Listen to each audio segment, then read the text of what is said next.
Hello and welcome to a live Reacts edition of Rock M Radio. I'm Quentin Corpuel, joined by my esteemed friend and self-proclaimed CEO of the Matt Zollers fan club, Adeen Rao.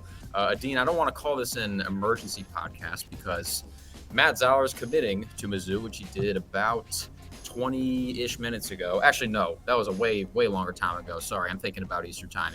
Committed about an hour ago to Mizzou. Mizzou beat out a couple of very valiant competitors, namely Georgia and Penn State.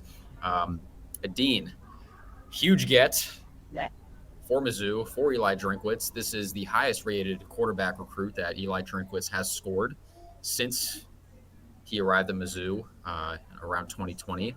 Adeen, when you saw that Matt Zollers first committed to Mizzou, what did you think? Even if it wasn't anything crazy, especially because, at least for a little bit, this looked like Mizzou's battle to lose. Yeah, it's more so that it coming into fruition is a nice touch, even though that we were in the lead for this guy. I think what's more important about this is a very what Mizzou fans will love about this guy, that I think a lot of criticism went Sam Horn's way, who is got a lot of excitement around the program, was that this guy is really a self-made recruit. I mean, he's coming from a program that, the most high-profile player they had was a guy who played for Bobby Bowden at West Virginia in 1969. This spring forward football in Pennsylvania does not produce top talent. And this kid is, most importantly, he's beyond his years as far as a quarterback. He has thrown 5 interceptions total the last 2 years. He threw 3 last season. He's an extremely efficient quarterback. He's very accurate. He's got a great arm, and he's got great size. He's 6'4", 205. He's just like he emerged out of nowhere too, and that all those things spell well for Mizzou. You want to see an upward trajectory of a prospect, and he fits that bill. I think it's a great get for the program, and I think it's going to bring a lot of excitement to the program getting a guy like this, especially when you consider a lot of the time I will judge I will judge a prospect based on who else is recruiting him, and because a lot of coaches do that as well. When you look at programs like Georgia and Penn State going after him, especially Penn State being in their backyard, it's a great get. That's all you can say. It really is a great get. Yeah, so Matt Zollers, a little bit of background, as you said, Adeen, around like 6'4", 200, definitely has a build of a modern QB. Out of Springford High School in, I believe, Royersford, Pennsylvania. Is a 4-star recruit by most sites. Again, the best QB get in terms of recruiting during the Drinkwitz era, highest rated recruit since Drew Lock committed several years ago.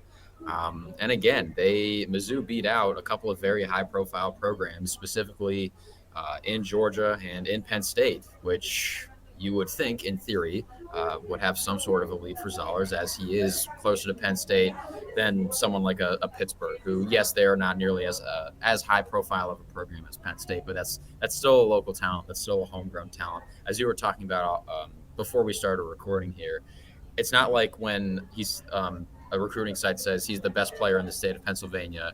It's not like a Tennessee kid going to IMG and being called the best player in the state of Florida.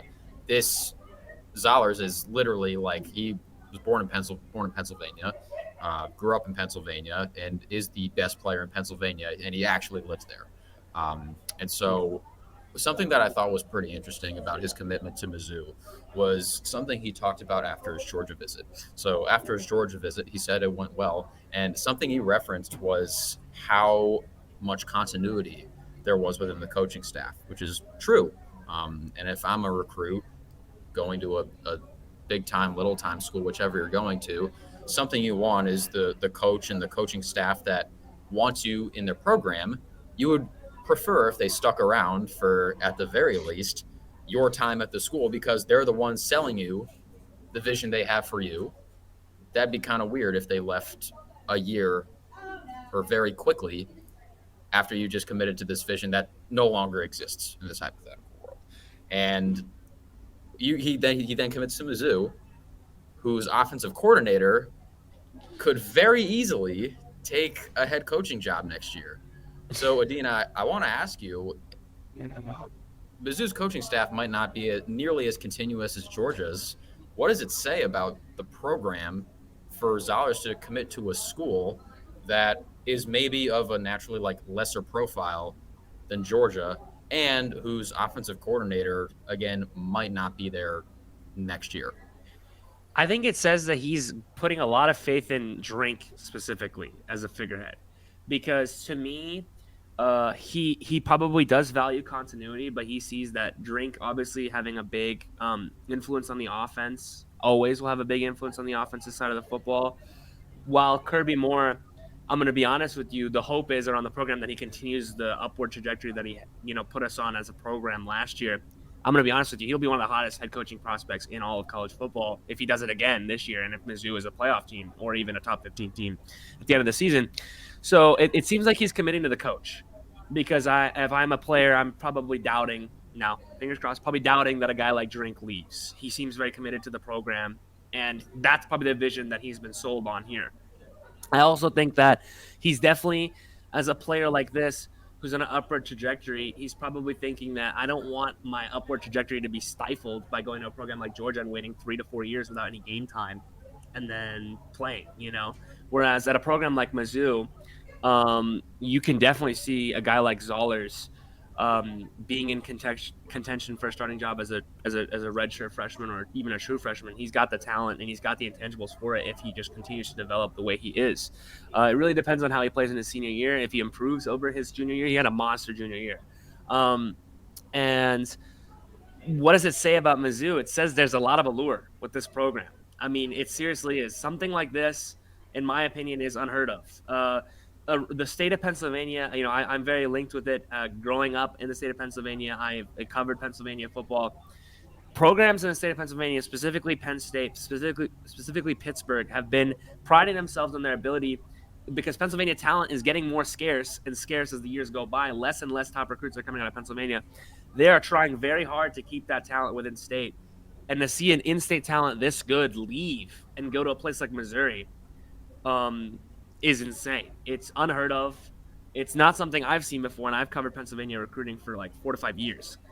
Usually these players will go to programs like Ohio State. They'll go to programs like Florida. They'll go to big programs, big money programs like Notre Dame specifically. Notre Dame gets a lot of Pennsylvania talent. Mizzou getting the number one ranked player in Pennsylvania is insane. It just flat out is. That's the only words I can put on it. It just is. Yeah, and when you look at the recent track record of recruiting, you've been seeing a lot with Mizzou, the Florida to Mizzou pipeline. You see a guy like James Madison, like a Nick Rodriguez. That pipeline's been built, and now they're pillaging another spot on the East Coast, where again, as you said, a lot of the talent from that area goes to a Big Ten program, and specifically, a lot of those guys go to Penn State. And for Mizzou to get somebody of that caliber from that area that hasn't really been explored all that often, especially by an SEC school that's not Alabama or Georgia, as you said, that's a very big deal. And I think it shows a couple of things. I think one, as conferences that we have grown up to know and that all college football fans have grown up to know, as those change and coasts are beginning to connect and time zones are beginning to cross over like never before, that opens up recruiting areas that have not been really explored before. And Mizzou, they've been doing an excellent job over these past few years of not just keeping the Missouri talent within Missouri. You're seeing other awesome talent from not even like within the central time zone. You're seeing a lot of East Coast kids, people in the like guys in the East time zone are committing to this vision at Mizzou. And from what we've been talking about programs like Georgia and Ohio State and Bama and Penn State being here and Mizzou's here. I think Mizzou's more like here and is well on its way to being here with commitments like these and the trajectory that the program is on, not just on the recruiting trail. And so if I'm a fan, if I'm someone within the program, I am very stoked to get a commitment from this kind of a player from the area that he came from. Well, I'd have to 100% agree. And just like a primer on him as like a prospect for those who are really unaware, he had a massive boom from his sophomore year to his junior year that really shot him up. He was averaging about 171 yards a game at a 61% completion percentage with 23 touchdowns and 3 interceptions. And then he augmented that to 243 yards a game with 37 touchdowns and 3 interceptions. And that's the one thing that you look at from a quarterback at his age, super duper careful with the football. He's got 67 touchdowns and 8 interceptions in his entire career, dating from being a starter as a freshman in varsity. And that is, I mean, that says a lot about the kind of player he is. He fits the bill. He's big. He's got some pretty decent mobility for him. I don't know if mobility in Pennsylvania football is really going to translate that well to mobility in, the SEC. But the thing is that one thing is he doesn't fumble that often. I think he's only lost one fumble in the last 2 years. And he's got a great arm, and most importantly, he's accurate. And accuracy, in my opinion, is probably the most important trait in the SEC, with how athletic DBs are and how good SEC defenses are at making a quarterback's life hell. I mean, it's just it's unprecedented. Penn State was pushing on this guy hard. They were putting visits and visits and visits and visits on this kid. I think maybe one thing that could have pushed him away was that they had someone committed for 2025, and he maybe wanted to go to someone, I believe, and I maybe wanted to go to a program that didn't have someone committed to 2025. Not so much to say that he wasn't better than that player, but he's obviously very highly ranked recruit. He's a very good player, and obviously high-profile programs are going after him. But as most recruits will want to go to a program that is set on them as the number one quarterback option, and they're not even, their actions will speak louder than their words. But man, there's no other emotion to feel other than really thrills if you're a Mizzou fan. It's just, Penn State coaches and all that, pick coaches are judged on whether they can keep it's similar to here, whether they can keep top prospects in state. And this is a situation where they have not. Yeah, I think when you look at him as a prospect, there's a lot to be excited about. When looking at his game tape, it's like I call it like a coherent chaos. There are a lot of plays where there are one or two rushers in his grill, and he'll have to throw off platform. He'll have to throw to a receiver that's not very open. He'll have to throw on the run, and he never actually looks totally out of control, which I really, really, really like. Even when he's on the run, he's throwing across his body. He delivers a very accurate football, which has me very, very encouraged. And not only that, he's got a pretty strong arm.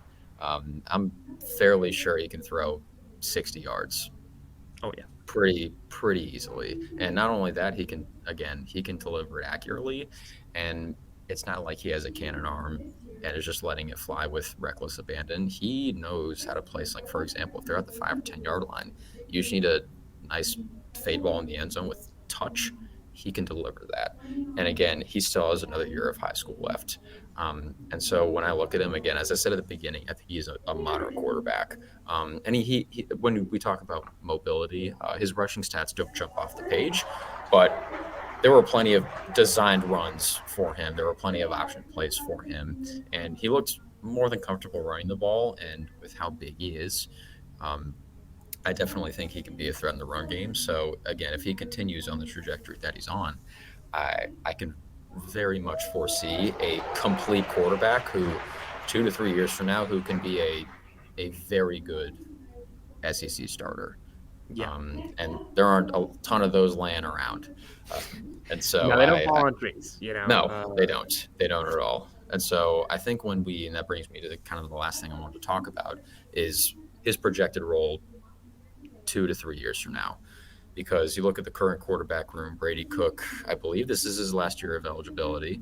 And then you look at the current backup quarterbacks, and in my personal opinion, I think he has arguably the highest ceiling of anyone currently in the Mizzou quarterback room. And I think 2 years from now, my crystal ball doesn't really go that far.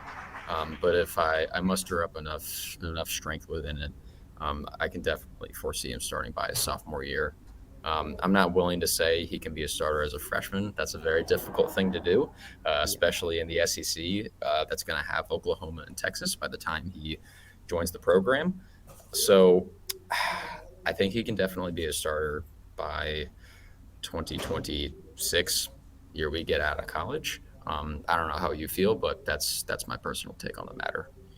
I will agree. I could even argue that if he makes the right jumps, he could compete for that job at least as a freshman. Whether it be probably not as a true freshman, but probably as a redshirt freshman. Um, it really does depend on how if he continues the upward trajectory as a high school senior. But he's got a cannon, and it's an accurate cannon, and it really is. Like, he's got a great arm. And he'll let it fly, and he has no fear in doing so because he trusts his arm, he trusts his eyes, he trusts his accuracy. He can be utilized in the read option game.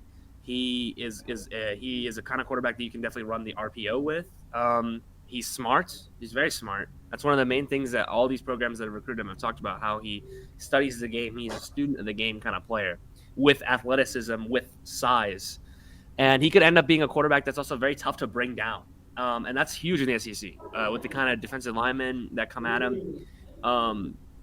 He's big. He can shrug off tacklers if he just puts on more weight, which he's 205 right now. You can imagine that by the time he's a starter for Mizzou, he'll be 225, 230, hopefully, and put on some weight in the weight room, similar to how Brady has over his time at Mizzou. I think that, yeah, you could see him compete for that job as a redshirt freshman or even and definitely as a sophomore. I think they might probably, after Brady leaves, bring in a transfer to kind of mitigate that gap between Zollers and the transfer, but I don't think that transfer will have any more than 1 year of eligibility, and it'll just be a stopgap. And Zollers could end up being a pretty decent quarterback here for Mizzou. Yeah, I do wonder what the situation is going to be next year, especially if Mizzou is still, sort of win now. We can make the playoff stage of the program to where maybe getting a mid-level quarterback isn't ideal. Maybe something similar to a Cam Ward going to Miami. Hey, we think we can vault ourselves into playoff contention. Let's go get a really big fish in the portal. I think that's something we could definitely see with Mizzou if, let's say, for example, they win 10-plus games again this year. They go to the playoff, and whatever happens in the playoff. But at the same time, I think we do have to focus on the present. It's a gift. Mizzou did just get a very big gift with the commitment of Matt Zollers. I think everyone should be really happy that follows Mizzou. Again, as we've been saying, this is a huge get, both with the scope of how good Zollers is, and it's just another indication of Mizzou's rise into the ranks of premier programs in college football, especially with the fact that, like, hey, Alabama's not a Death Star anymore. It's been on the decline for the last couple of years. I think Georgia is obviously still the team to beat, but I definitely think in terms of program strength, Mizzou is definitely up there with some of the best, which obviously wasn't the case just a couple of years ago. But with a good season like last season and with the moves that they're making on the recruiting trail like this one, they're absolutely in the conversation. I think people that follow the program should be extremely happy. Yep. I 100% agree. I think that everyone should be just thrilled. It's a great thing for Mizzou. And so, Adeen, before we get out of here, do you have any other thoughts on Matt Zollers or the 2025 recruiting class as a whole?